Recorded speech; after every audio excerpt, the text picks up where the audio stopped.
Okay then, Helldivers, we are back. We've got loads to go over today. Now, starting off, there is no patch update, which we all well knew was going to be the case. Obviously, with the 2-week cadence at the moment, we obviously know that the next patch update is likely to be next week, or at least until they manage to rectify the issues inside of the game right now. Moving on from that, though, we've also got to take a look at a lot of things. The sickle and the de-sickle are doing some really weird things. The latest feedback form was an extra bump to the table, and this held a lot of very interesting information, including cosmetic patterns and C4. We're also going to see what it is that they're doing with the in-game purchases right now, and we've got to go over your top comments. There's a lot to go over, so make sure you stay tuned.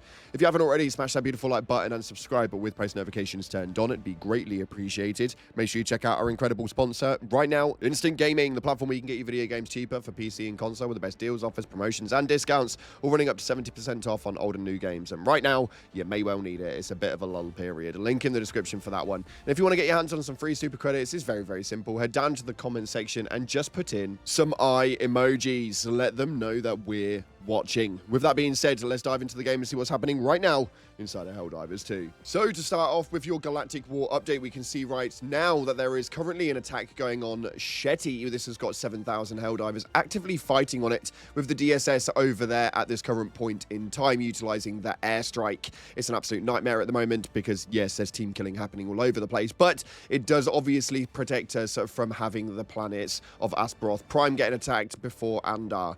There's only 2 days remaining on this, so essentially, if we can secure Shetty, then we are pretty much okay for absolutely everything else that could come off the table. So, yeah, it's an intriguing venture for sure, but I don't think that they're actually going to achieve this one at all. And the major order now is just sitting stagnant once Shetty is taken. Moving on from that, though, we've got a very interesting one right here, as the LAS-16 sickle is a weapon that we all know and love as the meme weapon inside of Helldivers 2 for being too large. Well, right now it is absolutely ginormous. It's really, really odd. You can tell based on the stock at the back how it lines up with the visor right here. And then we also have the double-edged sickle, which seems to be ridiculously large as well. I have no idea why they've done it to this one, but the meme continues with the double-edged sickle, as again, the stock runs all the way up to the visor. You can know that this is obviously not meant to be the case when we look at things like the Scorcher. It only runs up to your chest plate, and even if we go for something a bit bigger like the Variable,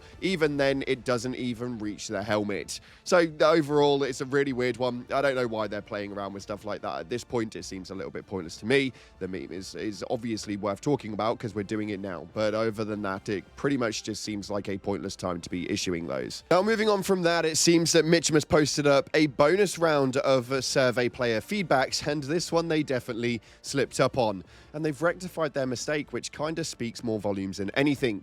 As you can see right here, during the Helldivers 2 gameplay motivations, part 2 of 4, I may add, we can see right here at the bottom that it states using explosive devices with AoE effects, e.g. grenades, mines, and C4. Now, at this point in time, Helldivers, we don't actually have C4.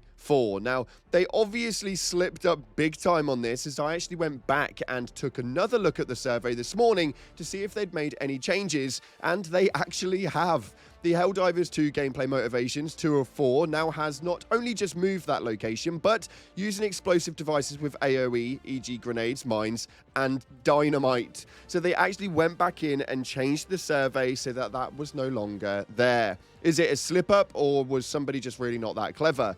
Are we looking to see some C4 come into the game? Well, we'll have to wait and see, but it was definitely an intriguing insight to what it is that they've actually been putting down. Somebody has definitely messed up. On top of that, though, somebody else pointed out a very interesting comment on regards to the in-game purchases part of the actual survey. And it states right here that in the past 30 days, which of the following have you spent real money to purchase in Helldivers 2?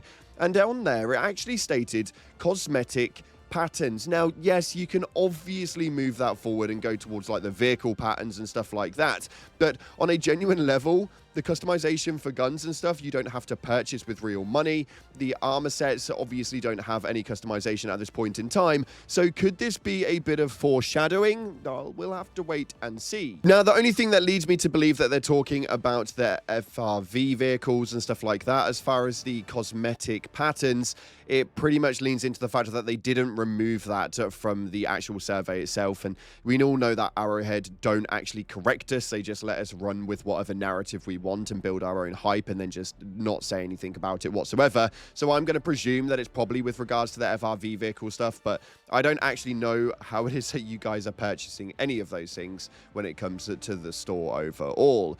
An interesting venture, and I'm intrigued to know what you guys are thinking about that one, so let me know via the comment section below.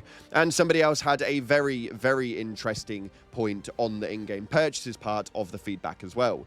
It states, I worry that this question was in here, or at least the time frame. In my opinion, it's less relevant because I haven't spent money in the last 30 days. We've not received a new war bond in the last few months, so essentially, you shouldn't really have needed to spend any money in the last 30 days. He goes on to state here that I feel like the question should have been, what has prompted you to spend real-world money inside of the game, or something along those lines overall. Not a basis of which items have you purchased with real money in the last 30 days. Overall, it's just a bit of a nitpick on wording, I think, but let me know what you guys are thinking via that comment below. Now, as per usual, we've got to take a look at your top comments. There's a lot happening with the channel at the moment. Some of you guys may well have noticed we've been uploading daily Arc Raiders videos as well. For those of you guys who are spanning over there, thank you so much for your support. It's been incredible to see how many of you guys are enjoying both titles. And with Helldivers being an event-based game, I don't think it's the worst thing that we're spanning out into different titles in between said events. But we took a look into the weird and wonderful choices that Arrowhead are making, and yet they're still thriving for numbers. We're going to take a look at the top comments right here. As the first one states, to me, it's very clear that there's different circumstances.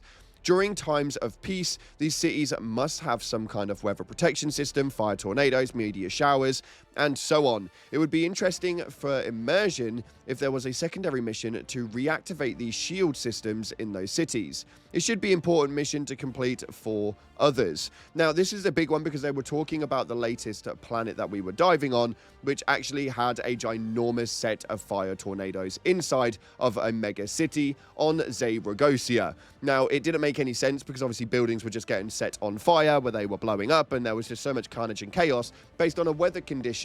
He's got a good point here, but we also really well know that Arrowhead don't really make interactive missions in terms of things that affect the surroundings per se. It's really frustrating, but I would love to see stuff like that. Like when we save the kids, it would have been cool to actually save the kids, but that's my 2 cents on that matter. This next comment right here coming from Noel states, diving until they turn off the servers or I pass away. That is a Helldiver dedicated to Super Earth. 100%, the game is absolutely incredible, and I am absolutely in love with this thing. I just wish that they would treat it better. It's not the greatest look, but hopefully one day we'll come back to where it is and officially will be back. And this final one right here coming from Laylo states, I'm an MO diver but love diving into the bots. With the MO not really being risk to losing, I would dive into any bot planet that is being close to liberating. Now at the moment in time, yeah, bots are probably my favorite as well. I really enjoy it, although I have been soloing a lot of the Illuminate just recently, just to really keep me on my toes with the lack of playing per se. So yeah, you guys may have noticed with the recent gameplays, but it's a really difficult one, man. I think that the game is in a really weird spot, and hopefully major orders take a bit of a turn and we can see some more positive come from what it is that actually happens inside of them, as the story narrative right now doesn't seem to lean inside of the Helldivers' favor, at least of receiving anything worthwhile from the MOs. That's just my personal opinion. Nonetheless, unfortunately, that's all we got time for today. We're going to leave it there. So thanks again for watching. We have got to dive on in to a live stream later today, so make sure you stay tuned to that. Thanks again. Appreciate you. And as always, I'll see you in the clouds.